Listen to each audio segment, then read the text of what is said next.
Time magazine called him the unsung hero behind the internet. CNN called him a father of the internet. President Bill Clinton called him one of the great minds of the information age. He has been voted history's greatest scientist of African descent. He is Philip Emeagwali. He's coming to Trinidad and Tobago to launch the 2008 Kwame Ture lecture series on Sunday, June 8th at the JFK Auditorium, New St. Augustine, 5 p.m. The Emancipation Support Committee invites you to come and hear this inspirational mind address the theme, crossing new frontiers to conquer today's challenges. This lecture is one you cannot afford to miss. Admission is free, so be there on Sunday, June 8th, 5 p.m. at the JFK Auditorium, New St. Augustine.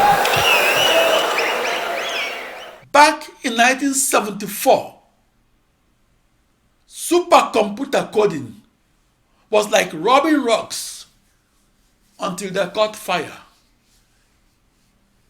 But after 15 years of daily supercomputer coding, the process of coding an ensemble of processors became easier.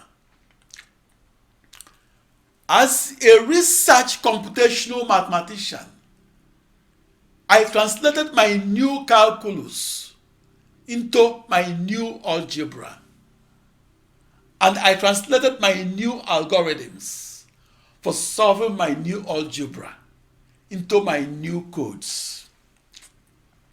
And I translated my new codes from the blackboard to the motherboard.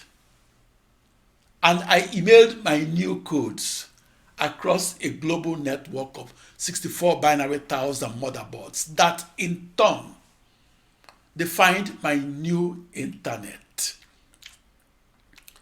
Supercomputing across my new internet was like translating the Bible that was only written in the Latin language and translating that Bible into my ancestral Igbo language, and then mailing 65,536 copies of that Igbo version of the Bible to as many Igbo-speaking persons in my ancestral hometown of Onitsha, Nigeria.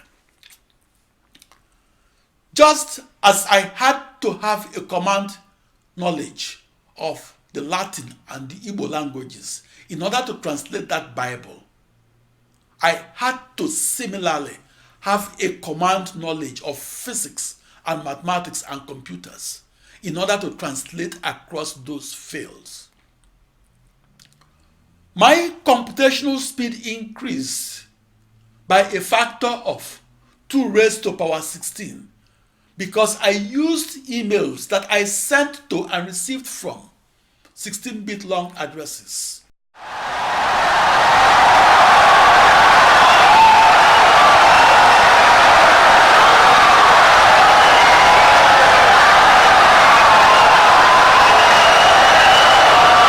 Insightful and brilliant lecture.